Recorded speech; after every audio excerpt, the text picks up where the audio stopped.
Hello, beautiful people, and welcome to another episode of Two Girls, One Duck. One Duck. It's still quarantine. It's kind of like normal. Not normal, but it's kind of normal now, isn't it? Like, it is what it is. Yeah, I was kind of... We'd have to keep announcing it every ep. Literally, I was saying that, like, I almost forget why we're doing, like, the lockdown. Like, I'm starting to feel like this is normal. This is just it, Yeah, I've heard that people are, like, out and about doing their thing. And did you see Candy's birthday party? She's so dumb. Someone was like, after Mama Joyce will start wheezing, like, your mother is actually elderly, chill out. Yeah, it's actually a madness. There's no need to be doing up parties and pool parties and block parties and...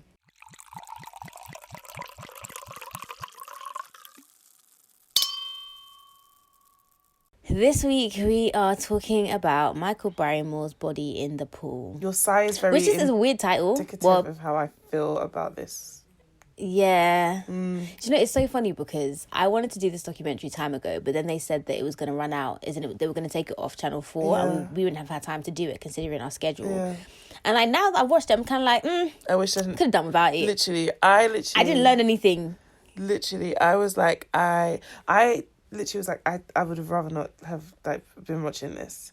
Like, it didn't. Yeah. It wasn't. Is this a British thing? It just didn't. And also, I think it's a thing because like, it's annoying because the documentary is recent, but the case is so old, so a lot of the footage is like old. Yeah. And it's like, normally when you have one of these like 19-year-old cases, it's like, okay, cool, you're providing new evidence, or like you come to a conclusion or whatever, and it's just kind of like, so me at the beginning, me at the end, what was the difference? It was almost like the documentary was just there to like rehash it. And yeah, but I think that's what it was there for. I think it was there so that it could like sort of bring it back to the fore. So people who were involved, or people who know, which I guess fair, that's a reason to do it. I'll give you a theory about who I thought championed them doing it, but yeah. Okay, yeah, well, yeah, when we get into all of that. But yeah, I don't know, like British documentaries as well can sometimes be so dry. Like, we had this whole conversation yesterday with my family whilst we were cooking, and all of us were talking about, like, different murder cases, and we all kind of came to the conclusion that, like, unfortunately, British crime just is kind of dry. Like, there's, like, they can't even kill right. There's, like, a grey, like, cloud over it. It just isn't good. It's like it's in grey, and, like, American murders are in, like, Technicolor or whatever. Like, it's... Yeah, exactly. Literally. But then also, I think it's indicative of the personalities. Like, Americans are sort of stereotypically over the top, big, loud and everything. And the British are more like, you know... I'll just slip they just do their job in your drink, and that's it. Yeah. But Americans have to chop you up and put you in the freezer and... Like, yeah, exactly. Yeah, it's true. Exactly. It's true. So it's not so much that like the British detectives aren't good. I think they can be very good at their jobs, and I feel like nothing against Channel 4. To be honest, nothing against Channel 4, but like if this was a BBC documentary, I feel like they would have sensationalized it a little bit more. Do you know what I mean? Like BBC Channel 4 does kind of like, here are the facts. Yeah, they do good docs. Like, and even like with Panorama as well, that's always really good. So it's true. Yeah, and it's very like drama. I think Channel 4, we should just leave that for the sex docs. Yeah, they love it. Yeah, the weird Channel 4 is really good for weird documentaries. Yeah, that you're like, why am I watching this? But I can't stop. Literally. It's so good. I saw some recommendations on the bottom and I was like, I have to give them a peek after. Yeah. See, it was good for something. Yeah, it was good for leading me elsewhere.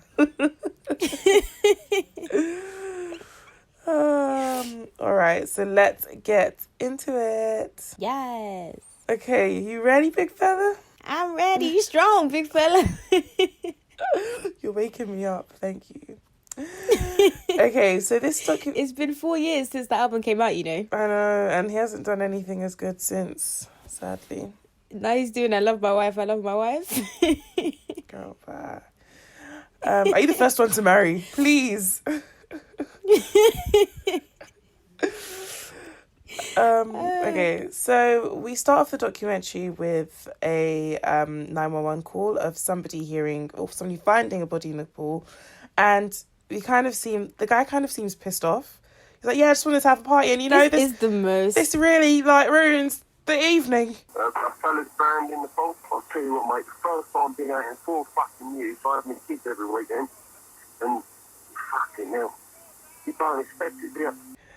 This is the most Essex phone call I could ever imagine. Literally, it's very like if Gemma Collins called 911. Like, yeah, it was like when someone spilled her champagne. I was just about to say, it was as if someone had spilled champagne and he was calling the butler to clean it up. So he was just so inconvenient. It was so inconvenient. Now like, get off and I didn't have to kiss tonight and all this happens. Just trying to have a party and now you're going to die in the pool. So this is the intro, and the documentary itself opens up with a clip of Michael Barrymore doing his show, and then 2 further clips of him winning an award. Now, Michael Barrymore is not a Barrymore. I just want to clear this up because we might have questions. I actually did like some research into him. Yeah, it's not his name. Why would you do that? I hate people that do that shit. Like, there's nothing wrong with changing your name and having a stage name, but why would you have a stage name that sounds like it could be your name? That sounds like a real name. Fam, I don't know if he wanted the proximity to the Barrymore family, because he very well could have been like a Barrymore, because the Barrymore family is massive. But who's the Barrymores? Drew Barrymore. Oh. Yeah, Drew Barrymore. I didn't think about them. Are they like a celebrity family? Yes. So Drew Barrymore, obviously, her parents were like actors, and her parents were like an actor and actress. And then like one of her really like old like ancestors, like her great-great-grand uncle, was like this famous like artist, and then he dated this woman who was married to this crazy guy that killed her first boyfriend. Like, it's just, I'll send you a link, but like they go way back. Yeah, like I thought it was just her. I didn't know that it was her family. She's from that's why she was doing like drugs at 13, because like she'd go to the club with her parents. Like, she's from a really yeah. So I think he changed his name for proximity to that family, because it was just. Do you think? I do. Why would you choose that name? It's not like it's a... I mean, I don't think it's that, like, rare of a name. And it's not as if, like, he benefited, like... Have we seen pictures of him with Drew Barrymore? Have we seen any, like, relation? It's not like they're a British family. Do you know what I mean? It's just like if I wanted to blow, okay, and then I changed my name to Foren's Kardashian. The people who go on Insta and Twitter wouldn't first link that this girl isn't a Kardashian, and then when you blow, people are just going to assume like you're a distant cousin. Yeah, but then also back then, this was way back in the day, there was no Instagram. It wasn't about I know, SEO but or links and stuff like that. So I don't know. I didn't see it that way. Like, I didn't even think Drew Barrymore when I heard Michael Barrymore. Like, I didn't even think. I asked you. Yeah. I think I asked you if he was related to the Barrymores, but yeah, I definitely think... Did you see, even the Barrymores is not a thing for me. Like, Drew Barrymore is the thing. Yeah. So like when you said Drew Barrymore, I was like, oh yeah, okay, I get it. But I didn't even know. Maybe it's because you didn't know that they were a thing. But like, if you're immediately know that they're a thing, because of all names, it's not like he picked Smith, like, or Jones. Yeah, it's a very specific name, I think. Anyways, our first agreeing to disagree. Here it goes. So early on, what are we, like 2 minutes in? Can we even like? Okay, just I quit. So our first talking head is David Liddyman, and can I just say that like after this, I'm a bit scarce on the talking heads because there were too many. So yeah, same. Yeah. I didn't mention a single one. Yeah, I just only mentioned I mentioned a few, but yeah. So he tells us that Michael was a big personality who needed an audience and went to dangerous places. And he also mentions that Michael was a huge asset to ITV, and that was the biggest station at the time. And it turns out that Michael's wife was Which is his manager. so hard to imagine now. Yeah. What? It's true. But what is the biggest station now? Probably BBC. I would say BBC. Yeah.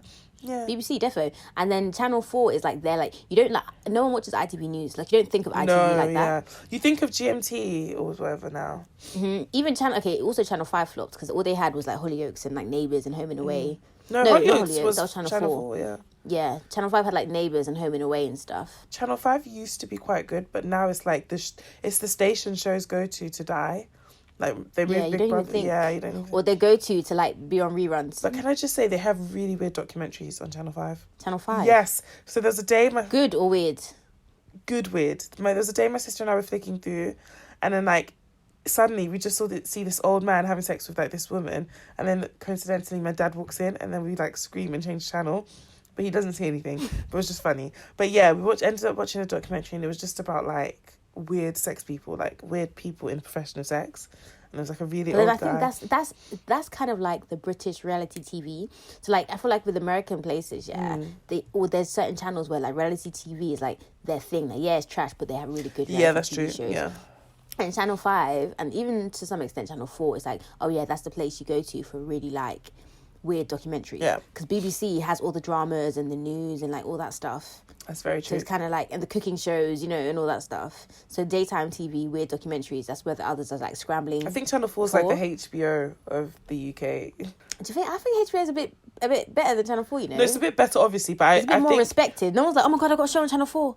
Do you think? I mean... I would celebrate. Obviously, I don't have a show on anything. Yeah. So if I got a show on Channel 4, I would be very, very happy. Gogglebox? as well. Like, oh yeah, that's true. Yeah. That's true. But that's what I'm saying. It's that kind of vibe. Yeah, definitely. But whereas like actually, BBC HBO is more has prestigious. you're right. And HBO is more prestigious. Yeah. So on-screen text tells us that it's 19th of August, 1995, Limehouse, and we're at a drag bar, and one of the drag queens starts talking and basically saying that Michael Barrymore was in the audience, and the drag queen got on to sing, and then Michael jumped on, threw his wedding ring on the floor, and basically said, like, I want to be who I am. Like, I want to be me, GC style. I'm gay. I just want to do me. I just want to do me. I'm gay. I love her so much. Honestly, she's my spirit animal. Yeah, she's a national treasure. Literally, she reminds me of me in so many ways as well. Like, she's lovely and pretty and everything, but she's like, she has such a clumsy like element to her, but she's so lovely. That's me. Yeah. So like, funnily, like we're in the Sun office, and I fucking hate the Sun. And they're all tabloids. Do you know what? Sorry to interrupt. This documentary, what it really highlights me was that the tabloids were shit. They were trash. Literally. And now they don't have as much power today. The Daily Mail is still trying to keep it strong, but they don't have as much power today. They don't move as mad today. Maybe not in the same way. Because remember when they had, who was it that they got their phone calls? They recorded their voicemail. Oh yeah, they were recording bare people. It wasn't just one. It was like quite a few celebrities. But there was one person that they recorded. Oh, that person was dead as well. There was a dead person. Yeah. It was like a big story. Yeah, they hacked into the dead person's voicemail. They hacked into, and I was quite young. I was relatively young when this happened. We were young. So I didn't understand the gravity of. But now looking back, that's disgusting. Now you look back and like, what? Like, and this is a lot of what I'm going to discuss in this documentary will just be about how, like, the tabloids are just shit. So they were so brazen. But then also the people fueled it, because basically in this situation, he's at the bar and he says this. Literally, whilst he's at the bar, people start calling the Sun, telling them, like, he's come out as gay, he's come out as gay. He said this. Literally said this, he said that. And then finally, like, they print a paper the next day. They send someone to the bar. So this is all in real time. He said this thing. Within 5 minutes, the Sun has been called. Within, like, 20 minutes, the Sun has sent a photographer to the bar to photograph him. At the time. Like, real time. To photograph him coming out. Not the next day. So this just shows you, like, the media, like, wheel, like, how crazy it is. So obviously, after this, he comes out as gay. And, like, it doesn't really damage his career. Like, it's a bit of a thing. You know what I said? Yeah, go on. There's two things here. So the first one was like, we never hear from his wife about his wife, or how he told his wife, or did they divorce or what. Like, it just kind of skimmed past that. I thought, okay, that'd be interesting to know, but okay, none of my business. Yeah. And the second thing was like, this literally reminds me of like Philip Schofield. Yes. He came out as gay, no effect on his career. Had someone that he cheated on, because it's not even about you being gay. That's fine, be gay. If you're gay, you're gay, yeah. It's about the fact that, like, for me, maybe because I'm a woman, so it's kind of like, I cannot believe, especially with the Philip Schofield thing, that you were cheating on your wife. Like, it's brave of you to come out as gay, of course, especially in this society that we live in. Like, that's not an easy feat. But for you to come out as gay, and you because cheated, and you're scared of the scandal with a young buck, and you was exactly. It's crazy. For me, it's a character flaw, because if it were the other way around, like if it were you cheating on your wife with a young girl, it wouldn't be nobody celebrated. would be forgiving. Yeah, and it's like, yes, we should celebrate your bravery for coming out. But it shouldn't have happened because. But also, no, we don't rate you because you cheated on your wife. Literally. But then, and that's why you were being blackmailed. Same thing. I read up a bit about this. The woman. Come on, Google. Girl. She actually is dead, which is probably why she wasn't part of the documentary. Oh, right. She died of breast cancer. But I don't even get the vibe that she would have wanted to be. Because there was quite a nasty... I mean, I wouldn't want to be. Yeah, there was quite a nasty divorce. Oh, right. But she said that they definitely lived as husband, because obviously people asked her, like, were there any signs? And she said that they definitely lived as husband and wife. They had sex, basically. They consummated their marriage. He might be bisexual. Yeah, literally. But I feel like people aren't ready to even have that conversation, let alone, oh, I'm gay. Literally. So maybe it's just kind of like... So, yeah, it was just... Because you might have loved her and actually wanted to have sex with her. Yeah, he could have. So it may not have been a complete, you repulsed me. Yeah, but he probably was just tired of not having, like, the ability to, like, experiment or explore. Yeah, to experiment the way he wants or to do what he wanted. Literally. Or just to be free to date. To, like, fulfill what he wanted. Exactly. So basically, like, he's a family entertainer. It's kind of shaky about how this is going to affect his career, but it's fine. The tabloid played him with nasty stories for a bit, and then things kind of just fizzled down, and people are very supportive of him.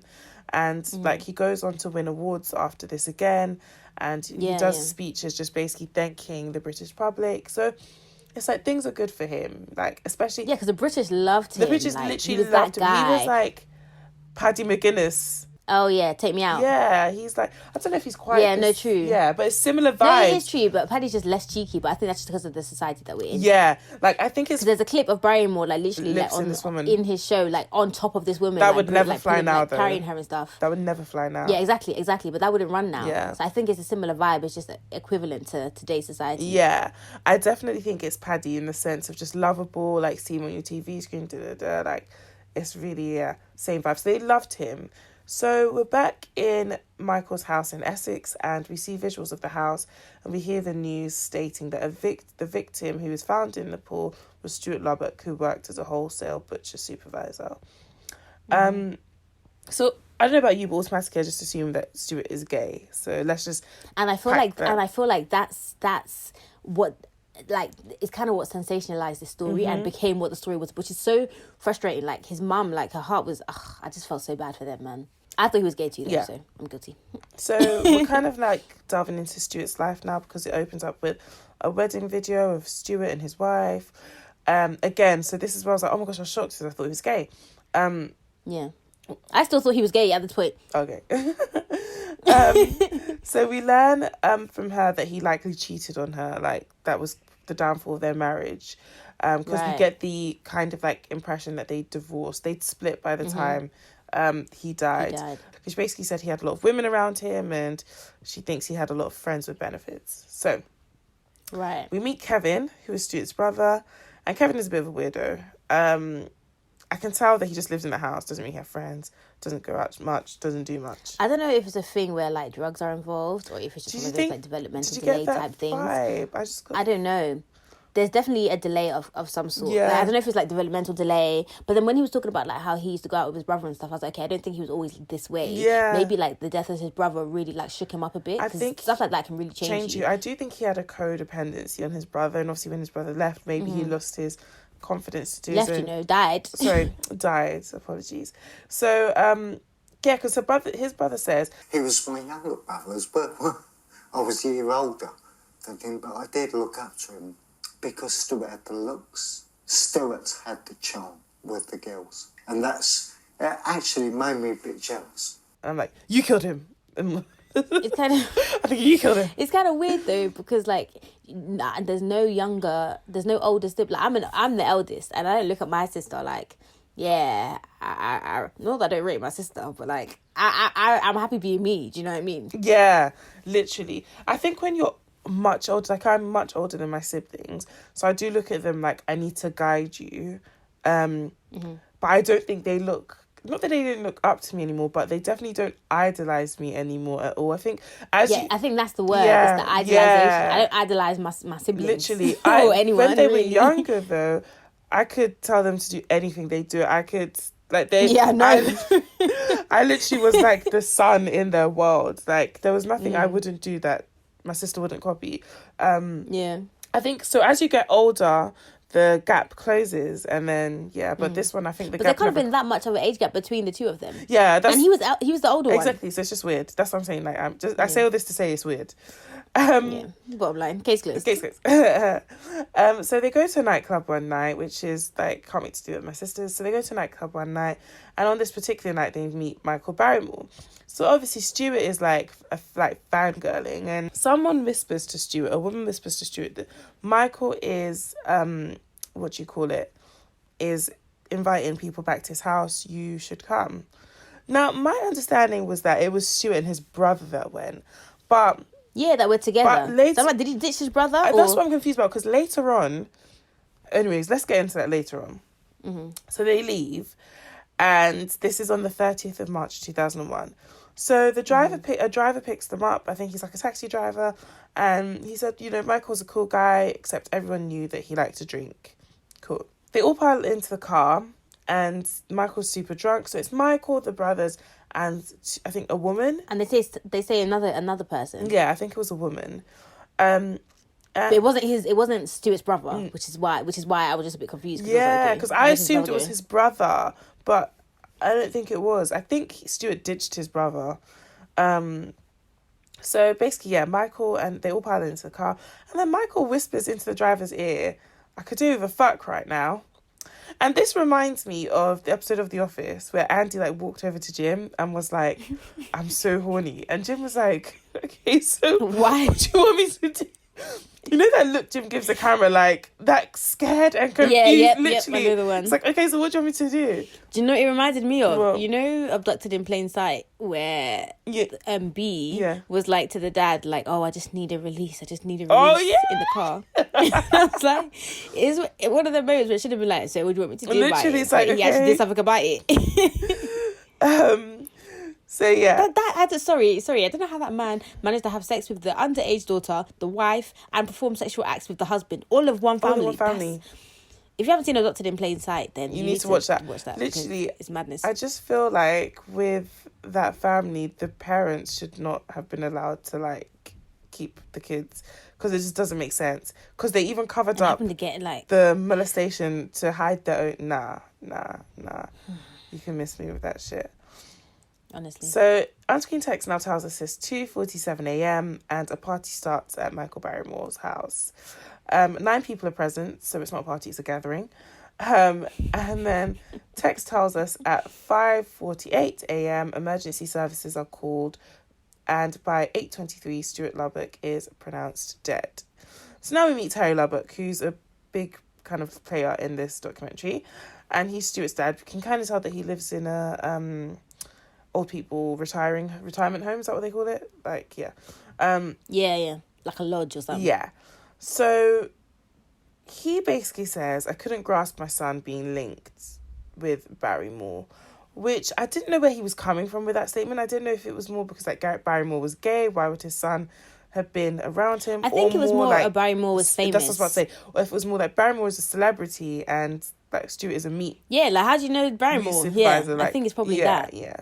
But this is the thing with the whole bringing up. They spent the whole first half of the documentary talking about how Barrymore's gay, and then they bring in the fact that Stuart died at his house, and it's like, okay, but it's not really relevant. Well, I don't know. It's not really relevant. Like, yeah, and then you didn't really clarify that Stuart is not gay. You didn't really explicitly say it. Only when we met the mum. Literally, this documentary is the tabloids because it's just we'll get into it. Yeah.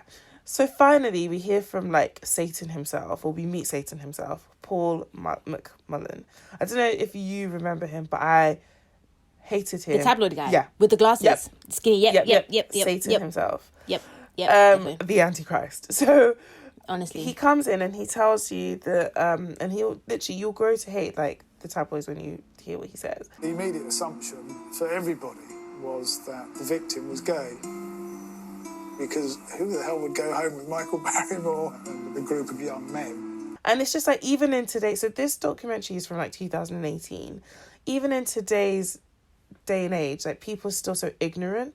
Like you can be a straight guy and be friends with gay guys, and it also doesn't mean if you're a straight guy and you're friends with gay guys and you go home with the gay guys, you're gonna have a fucking orgy. Like it doesn't mean just because someone is the same way as a straight man, if you were friends with, you go home with a group of women, it doesn't automatically mean you're having an orgy. Like being gay doesn't mean that you don't have like self-control or it's not a depravity. Literally, do you know what I mean? Like it's a sexual orientation. It's like same way as being straight. It's so frustrating. It's so dumb. It's like it's like saying that a child went home with a paedophile. Like it's not the same. Like it's not. Yeah, exactly. It's not the same. Two things cannot have to be the same. Like yeah, exactly. And then he says basically it seemed like a pretty nasty gay pool party. Again, what the fuck are you talking about? There were women there. Like, what are you saying? Like, it's like, make it make sense. It's so frustrating. And I think this is the reason why they just like, I don't know. It just didn't make any sense. Like, I was just like, fam, like this, like one doesn't equal the other. Like it doesn't make sense. And I think like it doesn't make sense. And I think for the time as well, knowing that this was done in 2018, I think we're a bit further than to be having these kind of No, we are further than that, and I think we are still further than that. It's just that all these things happened. This case happened in 2001. So even if the documentary, even though it's being shot in 2018, is considering the attitudes of people in 2001, that's what people thought in 2001. Yeah, I get that. This poor guy is trash, so I do feel like I was going to say that. I feel like this is Paul's just his vibe. Yeah. Now we learned that the media can be literally piranhas. Paul says, and this is like the most disgusting thing I've heard. So Paul basically says that he found out where Stuart's mum lived, went there, all the curtains were shut, because obviously she'd just been told, so she was in mourning. But Paul says, listen, when you've got this kind of situation, you wear a dark blue suit because you want to give the impression that you're a detective. So he put on a dark blue suit, knocked on the door and said he's investigating Stuart's death. And none of the stuff he's said so far has been a lie, but it's just disgusting because he is investigating. Yeah, and it's deceptive. Literally, he is investigating Stuart's death, but he's doing it from the media perspective. He's not a fucking like DCI. Yeah. So talking to him is not going to help your case at all. So then basically he goes off the bat and says, yeah, you know, it's crazy what they're saying about Stuart being gay. And the mum was like, yeah, like he wasn't gay and stuff like that. So then she asked, she's like, oh, like what police force are you with or whatever? And he's like, oh, no, I work for the Sun. And then she slams the door on him. But at that point, he'd gotten what he wanted. But then we see a montage of different news stories and headlines, and they're all still focused on Stuart being gay and being like... Which has got nothing to do with his death. And it's so funny because I had, after watching the documentary, I went down, I was talking to my parents and I was like, oh, did you guys know about like the Michael Barrymore case? And then my dad was like, oh, yeah, like didn't he kill like one of his like gay lovers? And I was like, no, but people think this because the news... And that's what I'm saying. It's about the media basically like controlling the narrative and painting it to be a certain way. Literally. And then it's almost as if, are you focusing on the fact that you think he's gay or that you've made him gay now to justify or to like...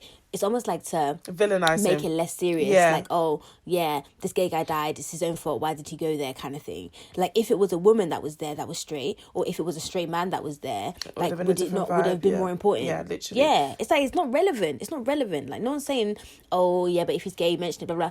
It's not relevant to the case. It doesn't make any sense. And a man died like, in another man's pool. Literally, I do feel like stuff like this as well, like, ruins the case in terms of, like, people being able to do, like, a good investigation because the tabloids are spinning their own narrative. It doesn't take people, like, literally, everybody has a price, basically. Paul Mullen is basically saying, or Paul, whatever his surname is, the devil. Yeah. He says that he contacted Barrymore's lover, John Kenny, and John Kenny was paid $60,000 because obviously they have a really big budget in the Sun for like stuff like this, like paying off informants, which is mad. And he sang like a canary. He told the media how he fished out the body, performed CPR. They contacted another party guest, Justin Merritt, who was paid $30,000 and also spilled the news. So Paul says he doesn't believe either of the two told the truth. Then the director does your thing that you really like and says to him, so truth isn't the most important thing here. And this messy bitch says, no. The fact that the person was there and telling a bucket load of lies didn't matter. So basically, as long as the person was at that party, whatever they say doesn't matter. They're just trying to sell papers. They want to be the one with the inside scoop, so no one cares if it's factual. And this is the stuff that fucks up the case. It's crazy. So Michael's show was taken off air. Like, I think ITV was kind of like deliberating what to do, and they were watching the situation. And so we see a snippet from Michael doing what was a damage control interview. The same one every celeb does. Like, they do it in like a hotel room and it's very like beige in the background and the lighting is a particular way and they just look sad. It's the same one Bill Cosby did. We're very aware of. It's the same one R. Kelly did. We're very aware of all of them that do it. And he narrates his side of the story, saying that like they all decided they wanted to get into pool. He went to change his trunks, came back. Sorry, get into the jacuzzi. He went to change into his trunks, came back, and Stuart's body was in the pool. They all freak out, pull out the body. He says the sex orgy stories were fabricated and he doesn't know what happened to Stuart. Now, can I just say, and it might be a bit controversial, I actually believe him in the sense that he doesn't know what happened to Stuart. I believe him too. I do. I genuinely believe him. But we'll get back to it. I don't think he did anything or he killed anyone or did anything like that. So back with on-screen text, and the 31st of March, 2001, Princess Alexandra hospital. We meet Michael Heath, a forensic pathologist.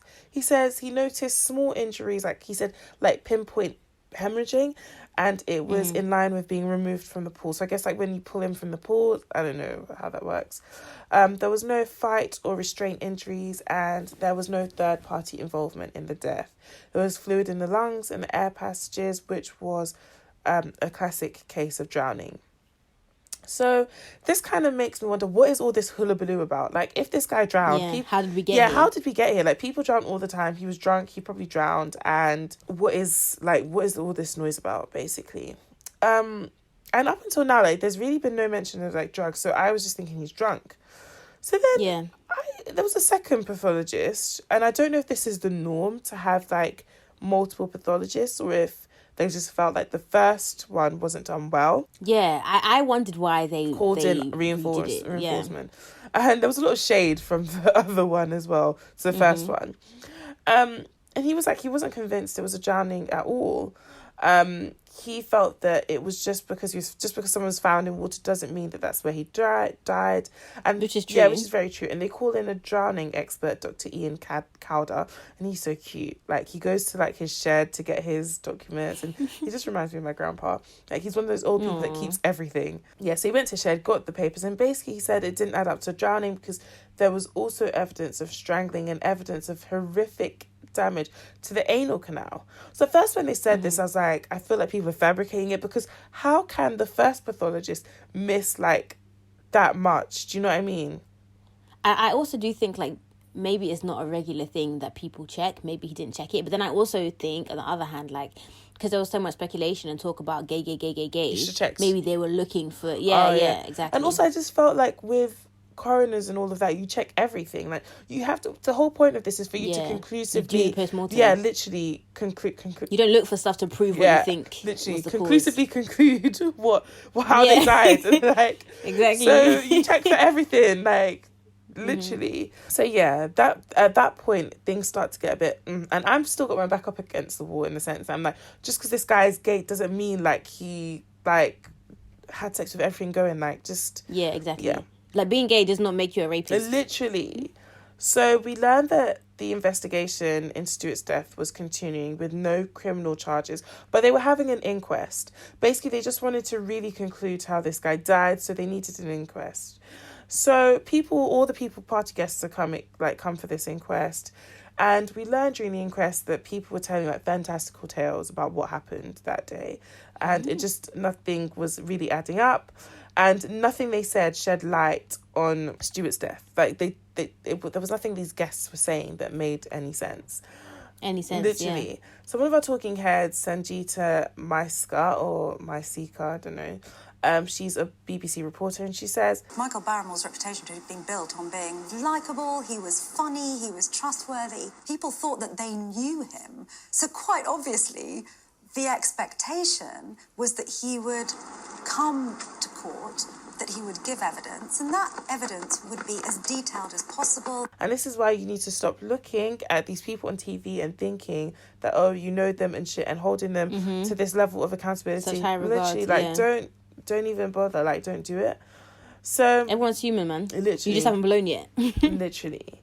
So we learned that he refused to answer questions about drug taking at the party, and Paul the Prick is back salivating about how the story... Paul the Prick! Hashtag Paul the Prick. Hashtag Paul the Prick. He's talking about how the story generated a lot of hoopla and hoo-ha, and people... Blah, blah, blah, blah. Literally, people were asking, why didn't Michael jump in to get the body? And Michael says he couldn't swim. So they go and track down his ex-wife, and this chatty patty is all too willing to talk. Front stroke, back stroke, butterfly. Literally, she like, this nigga can do everything. That nigga can swim. He is a mermaid, okay? I don't know what he told you, but he can swim. I don't know who that man is, but that man can swim. I might sound crazy, but I seen him swimming. And then this is why you need to be careful who you divorce, okay? This messy Betty says, like, this Miss Bessie basically says that not only will she tell him that this man can swim, she will give them numbers and address. These people will find out for themselves. This man can swim. She gave them numbers and addresses of people that Michael had swum with. So obviously his team is still maintaining he can't swim. But I will say one thing that doesn't really add up is slightly it doesn't make sense that he would have a pool if he can't swim. Like having a pool in the... No, I want a pool and I can't swim. Girl, you was crazy. Where am I supposed to learn? You was crazy. Like, having a pool in the UK is not... okay, I would understand you to be honest, I low-key don't really want a pool. If you had a pool and you had kids who could swim, fine.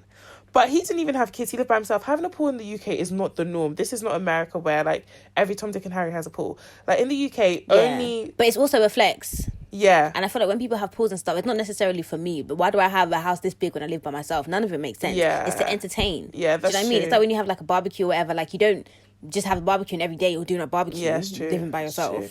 I guess for me, I wouldn't mean? have a pool if I couldn't swim. Because I'd be afraid. Do you know what I mean? Like, I'd be afraid even if I could. People who can swim drown all the time. Yeah, true. I almost drowned one day at, like, this resort and nobody in my family knew. It was like a wave pool. And I went really deep because I'm quite... You guys can't see my face, but what? I'm quite a strong swimmer. So I should be doing this podcast on my own. We were in Portugal at this resort, yeah, and I'm quite a strong swimmer. So I kept going deeper because I was like, this doesn't stop. And I went really, really deep. Like, and where I was, it was all these like really tall guys, like 6'5" and stuff. And I went really deep. And then I couldn't and the waves were coming. And I was like, oh my gosh, I'm going to drown. And then it was almost like the Lord plucked me and put me back into the more shallow end. And I was like, yeah, I ain't ever doing that shit again. And I didn't tell my parents because they wouldn't have let me see the elements like water and that. I'm just not about it. Like if my feet can't touch the ground, yeah, the most I'll do is like if I can tiptoe and feel all right, then I'm good. Calm. I'm not venturing past all of that. Even if I have a pool, yeah, it's not going to be much taller than me. Because why? That will literally be at my knees. Can you yeah? Can you stop? Okay, cool. Well then you could be running the barbecue and I'll be swimming. Swimming. Nah, I feel like everyone should learn how to swim. Like it's lit. No, I will. I started lessons. Remember I told you when I was in Manchester. And what has happened now?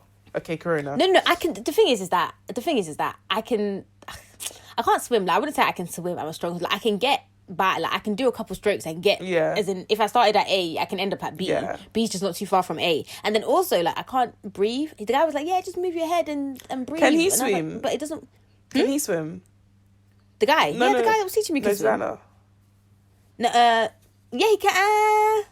I think he can, but not really. Not strong enough that I feel like our kids would be safe. Okay, I will be the one teaching your kids and taking them on swimming. Yeah, please. I want my kids to learn how to swim like from early. Yeah. Maybe they will save me. You have to just throw them into the water. It's simple. That's what my dad did to me. Did it work? Okay. No. Cool. Yeah. Traumatized. Yeah. To be fair, I was like 8. I think you either have it in you or you don't. You know, because Chazam literally we all did the same swimming lessons. Chimalia, okay, the first swimming lesson they took her to, she ran to the deep end and jumped in. Okay, but she's mad. The instructor had to go and swim and collect her.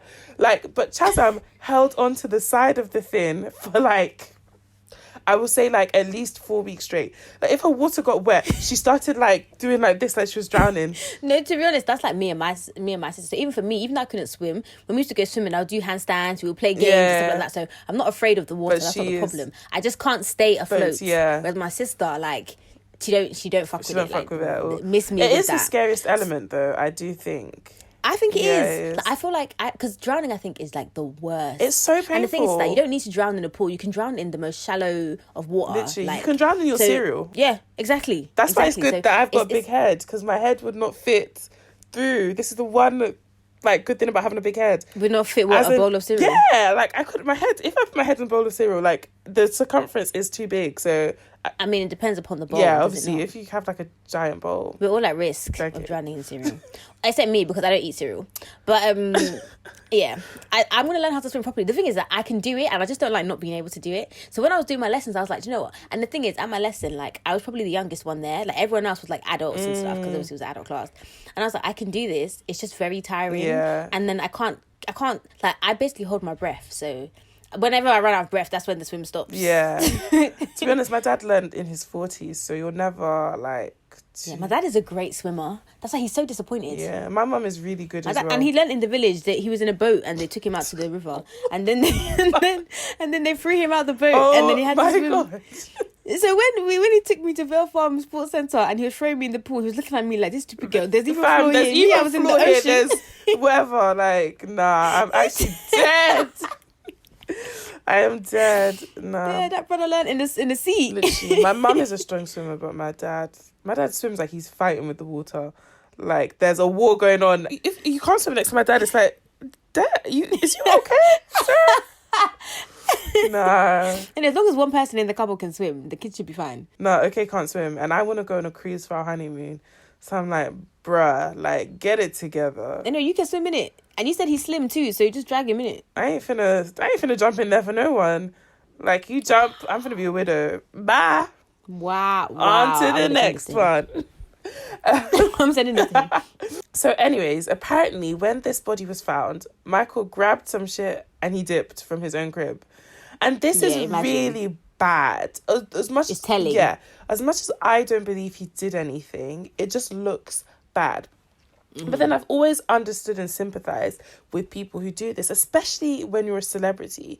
Because, like, you don't know who's coming with the ambulance. It could be a whole media circus. Paul the prick says, most people flee the scene because they're guilty as hell. And that's the only thing he ever said that I liked. He's not very useless. He's not useless. I mean, he's not a useful individual. So they bring in a fourth pathologist. They just got pathologists on, like, deck. And the thing is, I'm like, you're cutting this guy open again. Like, when will they bury him? This point, like, literally. Yeah, like, at this point, like, what? How do you even know that what you're finding is what you're finding? Literally. Some people really been up and through this guy's body. Oh my gosh. Let him rest. Let him my rest goodness. in peace, please. So they bring another forensic pathologist, and he says he wants to review how Stuart died.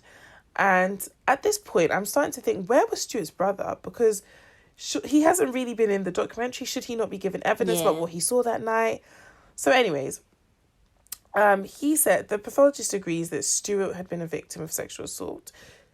He says there's a widening in the anal cavity, like something had been inserted. So they asked Jack if he thinks Stuart was raped, and he said, yeah, like, he thinks it's highly unlikely that he wasn't.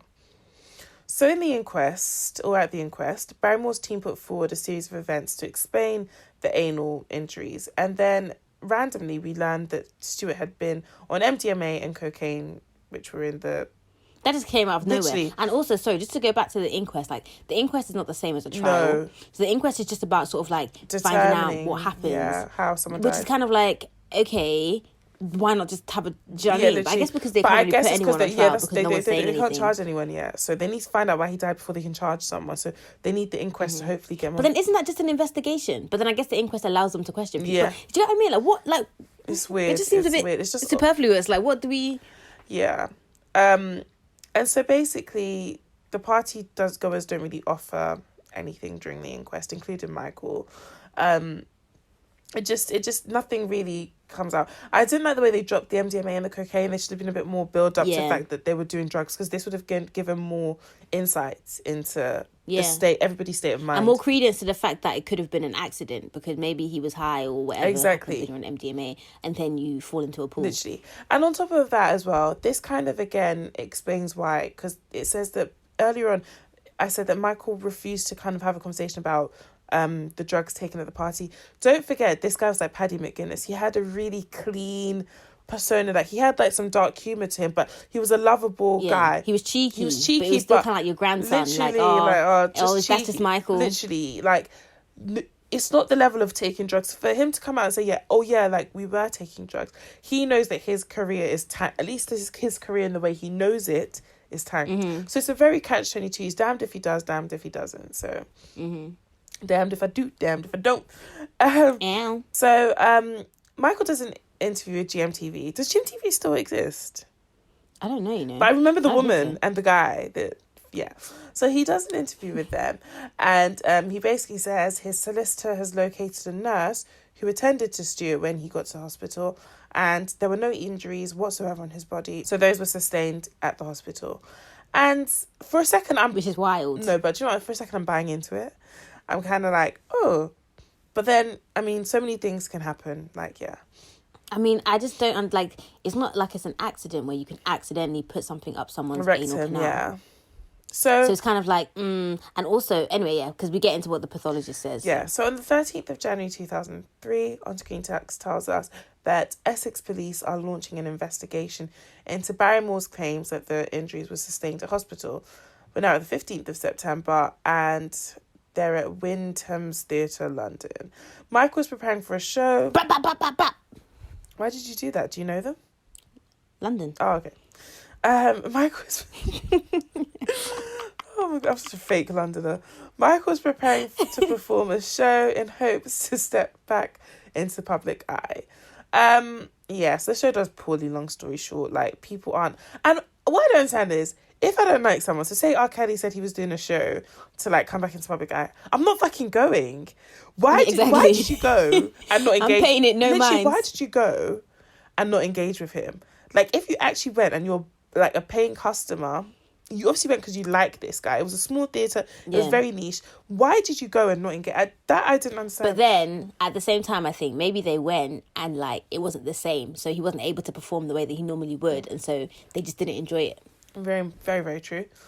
So, 10th of December 2003, the investigation into the claims the injuries were inflicted at hospital is concluded and the police find that the injuries were sustained. So, in conclusion, they were sustained before he died. So, because he wouldn't have bruised otherwise, because he was dead. That was what they said. Like, there was bruising. You don't bruise if you're dead. So, ITV dropped Barrymore and refused to renew any more contracts with him. And he moves to New Zealand for a fresh start. Which is random as hell. It's really random. But obviously, I think maybe New Zealand and British TV are quite similar. I don't know. The other side of the world, literally. Yeah. So, then we meet this new talking head, Harry Sitchie. And he's a publicist who worked with Terry Lubbock to keep the story going. We see T-shirts and they plan on confronting Barrymore in New Zealand. And it's kind of like, I get that you're a grieving parent, but this isn't... And this is my problem with the whole thing. And this is the issue with when you're a celebrity as well. Like, it's high reward, but a lot of sacrifice. The whole focus on Barrymore, he wasn't the only person at the party. Exactly. Like, and we know how drunk he was when he got in the cab. So I feel like he probably passed out soon after he got home. This is what I think. And I think other people did stuff. But because he's the celebrity, he's the easy target. Why are you following him to New Zealand? He's the big fish. Literally, why are you following him to New Zealand? Like, it doesn't make sense. I'd understand if he was the only person, or if there were like 3 people or even 2. But it was a group of 9. Any number of people could have done anything to him. We don't know. So, fast forward to 5th of Jan 2016, Michael Barrymore goes into the Big Brother house. And the Sun's coverage starts off as really negative. But as the show continues to, like, progress, the public starts to warm to him again. Especially because now this thing is kind of like a thing of the past. It happened ages ago. No charges have been brought. Harry and Terry use this as an opportunity to kind of like gain publicity on the case. They decide they're going to go and confront him in the Big Brother house, which I don't know what they were thinking. Did they think that they were just going to be like allowed to walk in and like, I don't know what. I mean, yeah. So obviously they're not let in. And yeah, I'm wondering what the police are doing at this point, because the inquest. Yeah. Inquest. So Michael finishes second in Big Brother, which is really good considering where he's coming from. The news like coverage is a lot more positive about him, and things are looking up. It looks like he's actually going to be able to kind of like pick back up again with ITV. Yeah, like get back. Yeah. So the Sun wanted to do a meeting with Terry and Michael, and they did it as like a little news bio thing. Michael was being paid 50k, Terry was being paid 20k. And I didn't like the fact that Terry was being paid, because for me it's like, if it's really about your son and getting all of this out there and putting it to rest, why are you asking for payment? I don't think he asked for payment. I think he probably was offered payment. And I feel like 20k is a lot of money. And I'm going to either tell you the story. It was 2k. Wait, Michael got 50 and Terry got 2. Yeah. I would have asked for more. Are you crazy? I wouldn't have asked. If you're as in, if you offered it to me, I would. The thing is, either tell your story for no money or tell your story and get money. Yeah. I just feel like it's get money. But the adding of the money always seems a bit more salacious, I think, especially when you're coming from the point of like you're the victim. It's like it's really bad, but it's like those cases where women accept like settlements outside of court, and then people always use that and be like, so if it was really about what he did to you, why did you accept the settlement. Do you know what I mean? The thing is, I get that, but I think it's difficult to say, especially when like you've not been in that position, because it's kind of like, okay, go to court and maybe lose and get nothing, or like the person's acknowledged that they've done what they've done or whatever, like, you know what happened, and get some, and even you, like, do you know what I mean? And I feel like these things happen. So Terry, like, he probably isn't living the best of lives. Do you know what I mean? So that 2K to him, I probably wouldn't have accepted 2K, because what is 2K? Literally. I'm not gonna lie. Like, what can I do with that besides add to my savings to still not have a house? Like, I'm dead. so I don't know. I don't judge. Like, if you want to take the money, take the money. Like, either way, the result is the same. You're gonna say the same things. Yeah. So you might as well just have money at the end of it. So Michael's slowly coming back on TV again. ITV are even kind of thinking about bringing him back, but the issue they had was a lot of their adverts had pools in them, which I never really noticed. But I'm definitely going to take... really random. No, but like Thomas Cook and stuff. Yeah, that's what they were saying. Like, had. And don't forget, a lot of holiday stuff was advertised on TV back then. But right now, I think we've moved on to different adverts. So I feel like there aren't that many holiday adverts. So that's true. This was the conundrum that they had. And then... That's so awkward. Literally, suddenly, Essex TV just says they're reopening the investigation. Essex Police. Yeah. And he releases a statement. So Michael releases a statement saying, I do hope the police have made a breakthrough. I sincerely do. This story has been too seductive in the past, and I have had to endure extraordinary and preposterous accusations. It's now the 14th of June 2007, which is a very special day. Yeah, happy birthday! Happy birthday, bitch! Ooh, a star was born. Ooh. Okay. So the three men have now been arrested on suspicion of murder and rape of Stuart. So it's John Kenny, Justin Merritt and Michael Barrymore. Oh, did they arrest Barrymore? Yeah, they did. So just saying, now I zoned out. As quickly as they're arrested, they're released. In America, they are holding you for all the holdable hours, like, and extrapolating and they're questioning you non-stop. They are doing water treatment. No food, no literally, water. Like waterboard. Like in the UK, they're just all right. Did you commit? No, okay, all right, you can leave. Like, all right, you can leave, but don't you dare think we're not coming back for you. We'll be after you. Don't you have any more parties, you? I literally believe that was the entirety of that question. Oh, they didn't even sit down. Did you do? No, you didn't do it. All right, off you go on your bike. You don't have any more parties, all right? No more pause for you. You know what? Give me your trunks, because I don't trust you. Don't go out. You can go out, but don't go out. Have you seen the video? If you must go to work, go to work. If you can't go to work, stay at home. Just go to work. Go to work. I'm actually dying. Oh my god! Have you seen that out video? Have you seen the out video where she's like, British people go out and then they pop out and then they meet the people that are going out later and they say, you want to come out? And they're like, no, I didn't come out. But said, be out now, so you might as well come out. I'll send it to you. And it's so true. The thing is, like, as much as we like talk about the British people, like, I love being our culture. British. It's so funny. I love it. It's so stupid and passive aggressive, and like this.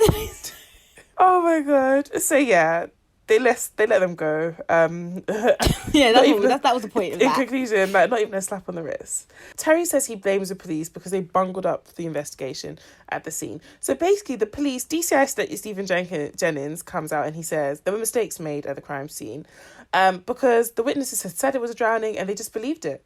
And I don't know if it's because in the UK we're not used to like very salacious crimes, but just because the witnesses said something, it's in their best interest to make this as like, you investigate. Yeah, you investigate. That's your job. You clear the crime scene. You don't like say, okay, well, they said it was drowning, so just get the body out and take it to like, you wouldn't even report. I feel like with detectives in detective school or whatever they do, you wouldn't be like, oh, hey, a man has drowned. You would say a man was found in a pool. Literally. Because that's all you know. You don't draw conclusions until you've investigated. Like, you just say what you see. Literally. That's it. So he said that, like, they treated it as such, and the body was found. The crime scene was not really investigated. Items went missing. One of the items they speak about is like a pool. I think it's a pool thermometer or something. It kind of looks like a pipette, but like on crack. It's much bigger. Right. And this is one of the items that the pathologist had said could possibly have been inserted in Stuart's rectum, but they never found it. Like, it went missing. And then they say that they let people back on the crime scene. So Michael Barrymore's PA was let back, and he took some. He's seen leaving with some items, and they believe those items were items that were taken as that were the potential evidence, and they were taken. So Stephen's belief is that Stuart was assaulted and then thrown into in the jacuzzi and then died, so probably drowned or was unconscious, then was thrown into the pool to look like a drowning. So we're now at the 24th of May, and Michael does a really stupid thing that I just feel like, sis. So he goes to Royal Courts of Justice and he basically wants compensation from the Essex Police, claiming that his investigation in the murder was devastating and had effects on his career and had effects on his earnings. Which is like, yeah, cool, that's true. But bro, chill until they tell you you're not guilty, or chill until they drop charges. I feel like you should lay low. Literally. Now is when you should go back to New Zealand. It's not like you've been vindicated. It's not like you're back in the public eye and people are backing you. Like, you're still very much a suspect. The judge says that there was reasonable grounds to suspect Michael of an offence and arrest him. On-screen text tells us 6 months later that Michael appears on Piers Morgan, and Michael maintains that he thinks Stuart drowned, and Terry's watching and shaking his head. And then it's 2019, December. Michael does Dancing on Ice. So, the documentary's drawn to an end now. We learned that the partygoers were approached, and it names them. It has all their names. I started writing them. It names all of them. I was like, call them out. Literally. First name, surname. A lot of them were just like common names. Yeah. I started writing them down, then I couldn't be bothered. So Stuart's ex-wife basically says that the story is no longer about Stuart. It's become about Barrymore, which is true. Like, sometimes you forget that the person who died was a person. It's like just this salacious thing. But that's because of the tabloids and the media. It's not... Exactly. Which is, I think, as much as the police made their mistakes, I think the biggest mistake was allowing the tabloids. Yeah, and I feel like there should be some sort of law about, like, an injunction to stop tabloids from talking about like cases until they're not ongoing, until they've made an arrest or they've charged someone, like something, literally, because it ruins the investigation. Terry says something really sad now, and it's towards the end, and he's basically saying that it's hard to remember the good things about Stuart before this time. So he's like, if he thinks really hard, he can remember Stuart being a kid, but this story is so big, it smothers it smothers everything. And as a father, like, he struggles to dismiss like the questions he has. We see him at Stuart's grave and he's just telling him that he loves him. On screen text tells us Essex Police have appointed a new senior investigator in hopes that loyalties would have wavered and witnesses will come forward. There is now a 40k reward. And that is the story of the body in a pool. We learned nothing new from this documentary. It's true. Personally, we learned, it just confirmed to us that tabloids are trash. Yeah. Paul the Prick is the prickiest prick I ever did see. Yeah, like, that is Satan. And yeah, I just think, for me, I just feel like Michael didn't do it. It's a shame that like he lost his career over this. It doesn't even make sense, him doing this. Like, it's not... Yeah, he didn't handle it well either, though, which I think is bad on his part. He should have stayed there, but yeah, I don't know. Yeah. I don't know, guys. What do you think? Talk to us, message us. Twitter, Instagram, @2girls1doc. I am on Instagram and Twitter @Miss BD. I am on Instagram. I'm 4ends with 2 underscores, and Twitter 4ends with 1 underscore. And what are we doing next? What are we doing? We're doing the story of that guy. I can't remember his name. The Family Annihilator, Chris Watts. Chris Watts, that's the one. Chris Watts. Really excited to do this one because I've got a lot to say about him. I've got a lot to say. None of it is nice. None of it's nice, and he's not going to have a quick interview. He's going to be in prison for a long time. He is. He's going to be in prison for a long time. He ain't going out. Spoiler alert. No out for Chris. No out for Chris. But yeah, I'm going to see if I can find a trailer for it. If not, there'll be silence. If so, you'll hear that. All right, see you guys later. Stay safe, stay home. I got a friend request from Chris. I was in a really, really, really bad place. And I got a friend request from Chris on Facebook. And I was like, what the heck? I'm never going to meet him. 8 years later, we have 2 kids. We live in Colorado. And he's the best thing that has ever happened to me. And I can't tell you how wonderful he is. The disappearance of a pregnant Frederick woman and her 2 children has captured the nation's attention. It's the gut-wrenching tragedy that's grabbing all the headlines. Shanann was this loving mother with her 2 kids and her husband, and things went completely south. The family of Chris Watts is nowhere to be found. Shanann, Bella, Celeste, if you're out there, just come back.